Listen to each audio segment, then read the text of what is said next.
Sementara Shirohige yang mendengar kabar itu tentunya tidak ingin tinggal diam.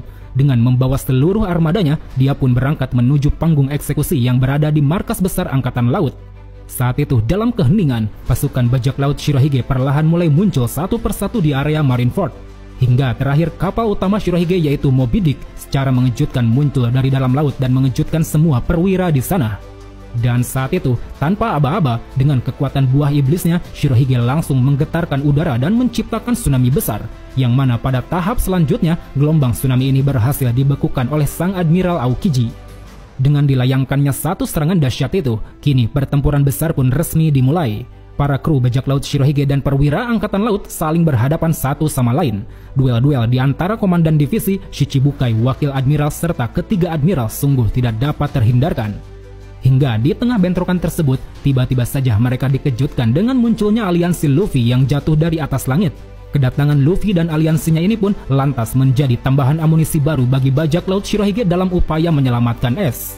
Namun tak lama setelah kedatangan Luffy, Shirohige tiba-tiba saja dikejutkan dengan penusukan yang dilakukan squad terhadap dirinya. Setelah diselidiki, rupanya anggotanya yang satu ini telah diprovokasi oleh Admiral Akainu untuk berbuat demikian. Squad diberitahu Akainu bahwa Shirohige akan mengorbankan seluruh aliansinya untuk ditukarkan dengan kebebasan Ace. Namun di sisi lain, Shirohige yang tahu bahwa squad telah salah paham saat itu langsung memeluknya.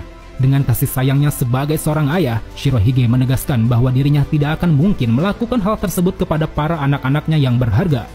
Kemudian setelah insiden tersebut, tanpa banyak basa-basi lagi, Shirohige yang mulai geram kemudian langsung turun ke medan tempur dan membantai banyak perwira angkatan laut, termasuk beberapa wakil admiral yang sebenarnya cukup kuat. Dan tak hanya itu, dia juga sempat terlibat adu serangan dengan Admiral Akainu. Tapi apa daya, karena luka di dadanya yang sangat dalam akibat tikaman dari squad, Shirohige akhirnya sedikit dibuat kewalahan oleh Akainu. Bahkan Akainu dengan sengaja mengincar titik luka di dada Shirohige agar mampu dengan cepat melumpuhkannya. Pada momen pertarungannya ini, Shirohige secara tak sengaja melihat kegigihan Luffy yang berjuang mati-matian. Merasa bahwa Luffy adalah generasi penerus yang memiliki tekad seperti Ace, Shirohige pun menyuruh anak buahnya untuk mengawal dan membantu Luffy. Hingga pada akhirnya, berkat bantuannya tersebut, Luffy berhasil membebaskan Ace dari proses eksekusi. Melihat keberhasilannya ini, Shirohige kemudian segera memerintahkan para krunya untuk segera mundur karena misinya telah tercapai. Dan demi menjamin keselamatan dari anak-anaknya, Shirohige pun memutuskan untuk tetap tinggal di sana guna menghalau seluruh pasukan angkatan laut yang mengejar. Namun sayangnya, karena ulah provokasi dari Akainu, beberapa anggota bajak laut Shirohige menjadi ragu untuk mundur, terutama Ace yang saat itu tidak terima jika bajak laut Shirohige dianggap sebagai pengecut. Dan karena hal ini, Ace pun akhirnya malah terlibat bentrokan melawan Akainu, yang mana pada akhirnya membuat Ace terkena pukulan telak hingga membuat dirinya terbunuh. Di sisi lain, melihat putranya tewas, Shirohige lantas dipenuhi amarah. Dan dengan sangat cepat, dia langsung bergerak ke belakang Akainu dan memberikan sebuah pukulan keras yang sangat mematikan. Dengan kemarahan yang bercampur kesedihan ini, Shirohige kemudian mengeluarkan seluruh kekuatannya hingga membuat Marineford terbelah. Sambil berdiri tegap, dengan lantang Shirohige juga memerintahkan krunya untuk tetap mundur dan membiarkan dirinya menghabisi semua angkatan laut. Dari perkataannya ini, terlihat jelas kalau Shirohige tampaknya telah bersiap untuk mengakhiri hidupnya di tempat itu. Akan tetapi di momen ini, tanpa diduga-duga, datang kru bajak laut Kurohige yang dipimpin oleh Marshal D. Teach, yang mana kedatangannya ini adalah untuk membunuh Shirohige. Dan dengan kedatangan Teach ke sana, kini kemarahan Shirohige pun makin memuncak dan beralih pada Teach. Dengan segenap kekuatan yang dimilikinya, Shirohige langsung menghajar Teach dengan menjadikan kepala Teach sebagai pusat gempa. Namun pada saat hendak melancarkan serangan terakhir, Shirohige tiba-tiba saja ditembaki secara brutal oleh kru bajak laut Kurohige. Tanpa mampu menghindarinya, Shirohige pun hanya bisa pasrah sambil tetap bertahan dan berdiri tegap. Seusai dihujani peluru, Shirohige yang masih bertahan hidup kemudian berkata kalau Teach bukanlah orang yang ditunggu oleh Roger, melainkan ada seorang penyandang nama D lain yang akan membawa dunia ini ke era selanjutnya. Setelah berkata seperti itu, Shirohige lalu dengan lantang berteriak pada semuanya bahwa One Piece memang benar-benar ada.